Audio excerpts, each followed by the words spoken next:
Hello students, आज इस video में हम करेंगे मल्टीपल चॉइस क्वेश्चंस की एक क्विज और पाठ का नाम है चुनाव और प्रतिनिधित्व यानी कि इलेक्शन एंड रिप्रेजेंटेशन।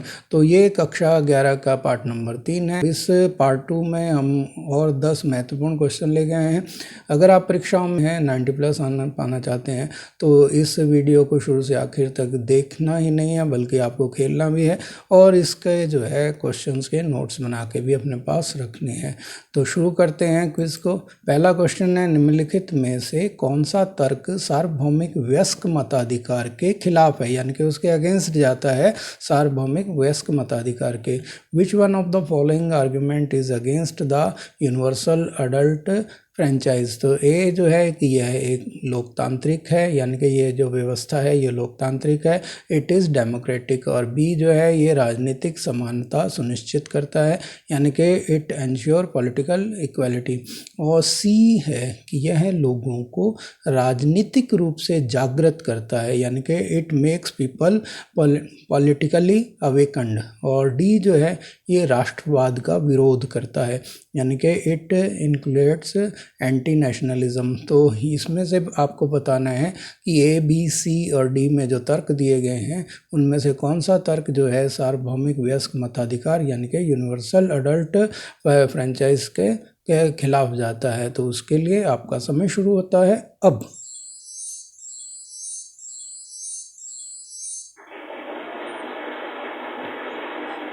तो इसका जो सही जवाब है वो है डी, यानी कि ये राष्ट्रवाद का विरोध करता है। ये बात जो है गलत है। अगला क्वेश्चन है क्वेश्चन नंबर 2, भारत में मतदान के अधिकार का प्रयोग करने की न्यूनतम आयु सीमा है, यानी कि the minimum age limit for exercising right to vote in India is.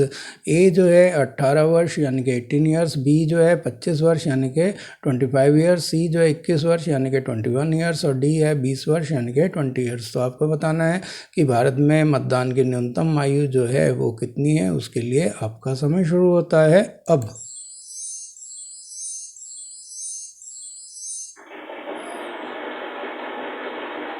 तो इसका जो सही जवाब है वो वही है जो आपने सोचा था। बिल्कुल सही जवाब है ए, 18 वर्ष यानी कि 18 ईयर्स। क्वेश्चन नंबर 3 है, चुनाव कराने के कारणों के बारे में निम्नलिखित में से कौन सा कथन गलत है, यानी कि which of the following statement about the reasons for conducting elections are false. आपको बताना है कि कौन सी स्टेटमेंट गलत है ए बी सी डी में से। तो आपके पास जो ऑप्शन है उनमें ए ऑप्शन है, चुनाव लोगों को सरकार के प्रदर्शन का न्याय करने में सक्षम बनाते हैं, यानी कि इलेक्शन एनेबल्ड पीपल टू जज the performance of the government. और बी है, लोग सरकार के प्रतिनिधि का चयन करते हैं, यानी कि people select the representative of the government. और सी है, चुनाव लोगों को न्यायपालिका के प्रदर्शन का मूल्यांकन करने में सक्षम बनाते हैं, यानी कि election enable people to evaluate the performance of the judiciary. और डी जो है, लोग संकेत कर सकते हैं कि वे कौन सी नीतियां पसंद करते हैं, यानी कि people can indicate which policies they prefer. तो आपको बताना है कि इनमें से ये जो 4 कारण दिए गए हैं, तर्क दिए गए हैं, तो उनमें से कौन सा कथन जो है, कौन सा जो तर्क है वो चुनाव के कारणों को जो कि जिस वजह से चुनाव कराए जाते हैं उनके लिए गलत आता है। तो इसके लिए आपका समय शुरू होता है अब।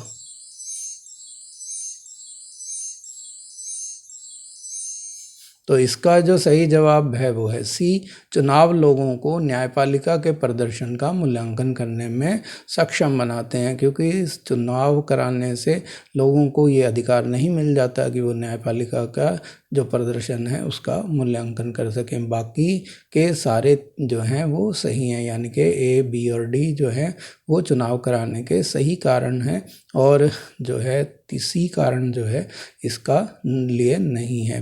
अगला क्वेश्चन है क्वेश्चन नंबर 4, प्रादेशिक प्रतिनिधित्व का अर्थ है, यानी कि टेरिटोरियल रिप्रेजेंटेशन मीन। ए जो है भौगोलिक प्रतिनिधित्व यानी कि जोग्राफिकल रिप्रेजेंटेशन, बी है अल्पसंख्यक प्रतिनिधित्व यानी कि माइनॉरिटी रिप्रेजेंटेशन, सी है कार्यात्मक प्रतिनिधित्व यानी कि फंक्शनल रिप्रेजेंटेशन और डी है वर्ग प्रतिनिधित्व यानी कि क्लास रिप्रेजेंटेशन। तो आपको बताना है कि ए, बी, सी या डी में से कौन सा जो वो है विकल्प है वो प्रादेशिक प्रतिनिधित्व यानी कि टेरिटोरियल रिप्रेजेंटेशन को सही तरीके से उनका अर्थ बताने में सक्षम है।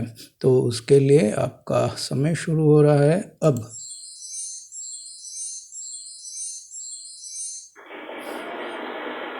तो जैसा कि आप नाम से ही समझ गए होंगे कि प्रादेशिक या टेरिटोरियल जो है वो भौगोलिक क्षेत्र के लिए आता है। तो भौगोलिक प्रतिनिधित्व जो है यानी कि जो जोग्राफिकल रिप्रेजेंटेशन इसका सही अर्थ है।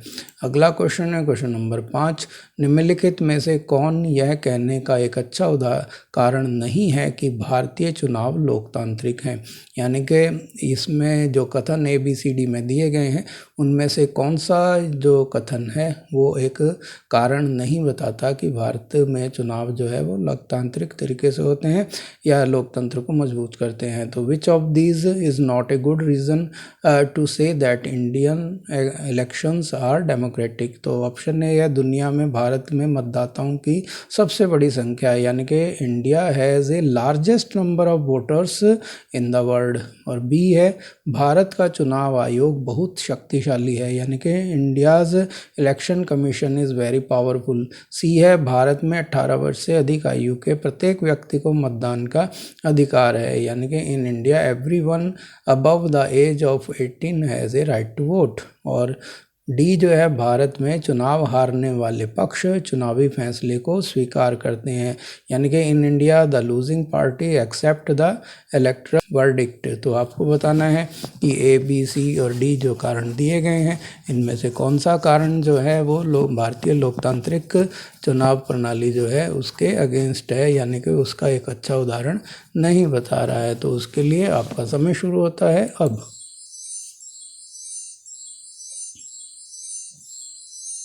तो इसका जो सही जवाब है वो है ए यानी कि दुनिया में भारत में मतदाताओं की संख्या सबसे बड़ी है क्योंकि मतदाताओं की संख्या अधिक होने से भारत सबसे बड़ा लोकतंत्र तो बन जाता है लेकिन ये जो है इसके जो चुनाव प्रणाली को लोकतांत्रिक हो सकती है ये इसको नहीं बता पाता है क्योंकि चुनाव प्रणाली तभी लोकतांत्रिक होगी जब चुनाव आयोग जो है बहुत मजबूत होगा, वो निष्पक्ष होकर चुनाव करा पाएगा और जो भी वयस्क व्यक्ति हैं उनको मताधिकार का प्रयोग मिलेगा और जो भी इलेक्शन का नतीजे आते हैं उन्हें हारने वाली पार्टियां भी सहर्ष स्वीकार करें अर्थात वो उससे संतुष्ट हों कि जो निर्णय जनता ने दिया है वो जो भी निर्णय आया वो जनता का निर्णय है तो उसे वो एक्सेप्ट कर ले।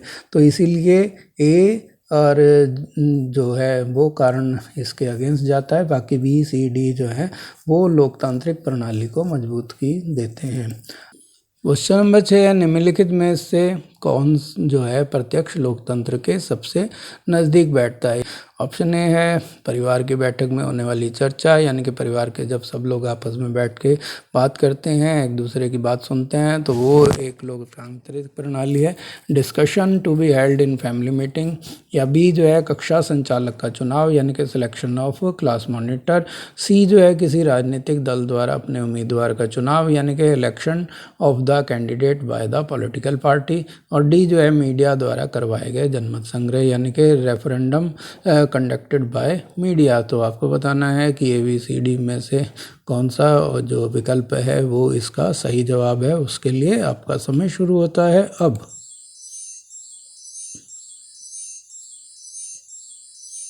तो इसका जो सही जवाब है वो है बी कक्षा संचालक यानी कि क्लास मॉनिटर का चुनाव। कक्षा संचालक का चुनाव यानी कि क्लास मॉनिटर का जो चुनाव होता है उसमें कक्षा के सभी बच्चे भाग लेते हैं और एक पूरी लोकतांत्रिक प्रणाली के हिसाब से उसका चयन होता है, इसलिए बी ऑप्शन जो है वो सही है। क्वेश्चन नंबर 7 है इनमें से कौन सा कार्य चुनाव आयोग नहीं करता यानी कि which of the following is not done by the election commission. A जो है मतदाता सूची तैयार करना यानी कि प्रिपरेशन ऑफ वोटर लिस्ट।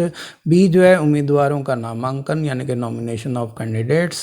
सी जो है मतदान केंद्रों की स्थापना यानी कि एस्टेब्लिशमेंट ऑफ पोलिंग स्टेशंस। और डी जो है आचार संहिता लागू करना यानी कि implementing the code of conduct. तो आपको बताना है कि ABCD में से कौन सा ऐसा कार्य है जो इलेक्शन कमीशन यानी कि चुनाव आयोग नहीं करता है। तो उसके लिए आपका समय शुरू होता है अब।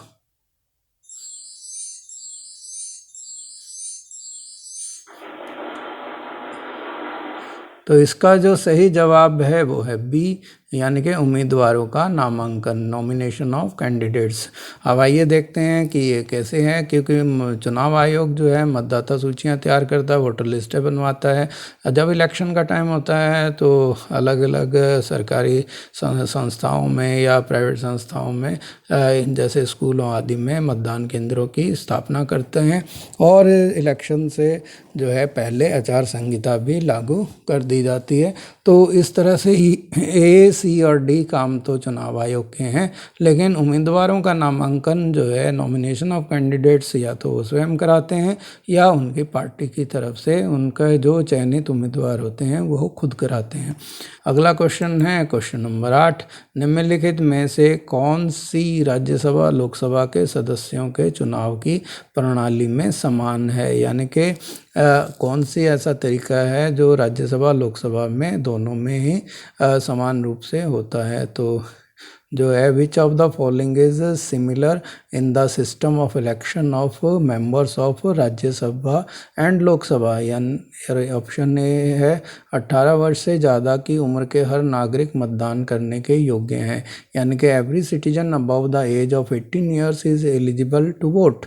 और बी है विभिन्न प्रत्याशियों के बारे में मतदाता अपनी वरीयता क्रम में रख सकते हैं, यानी कि voters can place theirs preference in order to various candidates. और सी जो है प्रत्येक मत का समान मूल्य होता है, यानी कि each vote has the same value. और डी जो है विजयी उम्मीदवार को आधे से अधिक मत प्राप्त होने चाहिए, यानी कि the winning candidate should get more than half of the voters. तो आपको बताना है कि इनमें से ए, बी, सी, डी में से क्या जो है वो ऐसा तरीका है जो लोकसभा राज्यसभा दोनों के सदस्यों के चुनाव में समान रूप से अपनाया जाता है। तो उसके लिए आपका समय शुरू होता है अब।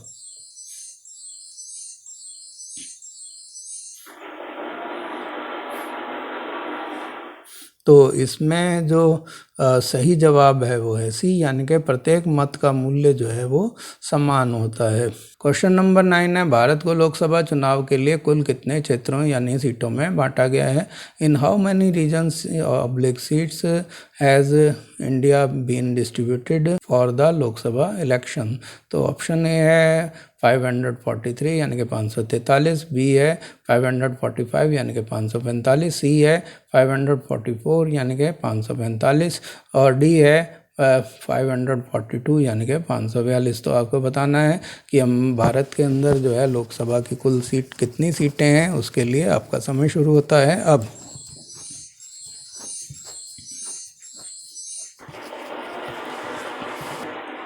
इसका जो सही जवाब है वो है ए, यानी कि 543 यानी कि 543। तो भारत के अंदर लोकसभा की कुल सीटों की संख्या जो है वो 543 है। अब इस वीडियो का लास्ट क्वेश्चन करने जा रहे हैं, क्वेश्चन नंबर 10। भारत में राज्यसभा चुनाव में कौन सी प्रणाली अपनाई जाती है, यानी कि which system is adopted in Rajya Sabha elections in India. तो ऑप्शन ए है समानुपातिक प्रतिनिधित्व प्रणाली, यानी कि प्रोपोर्शनल रिप्रेजेंटेशन सिस्टम। बी जो है बहुलवादी व्यवस्था, यानी कि प्लूरलिस्टिक सिस्टम। और सी जो है एकल संक्रमणीय मत प्रणाली, यानी कि सिंगल ट्रांसफरेबल वोट सिस्टम। और डी जो है उपरोक्त सभी, यानी कि ऑल ऑफ द अबव। तो उसके लिए आपका समय शुरू होता है अब।